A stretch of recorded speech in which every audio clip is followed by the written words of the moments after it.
Para ver el apartado de tareas pendientes, voy al icono de las 3 rayas de la parte superior izquierda. Pincho y aquí aparecen cursos en los que te has inscrito, tareas pendientes. Entramos.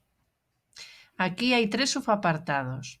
El primero es la tarea asignada que tenemos, todas las que nos ha marcado el profesor. Aquí podría elegir solamente las de una clase, porque puedo estar inscrito en varias clases. Voy a elegir, por ejemplo, solo la de nuestro curso. Aquí podría ver en este apartado todas las tareas que tengo pendientes por entregar de este curso. Si querría ver de todas las clases, pues entraría aquí. Y en completado vería todas las tareas que he completado ya, ¿vale? Que he entregado, incluso la calificación que tengo si me la ha puesto el profesor.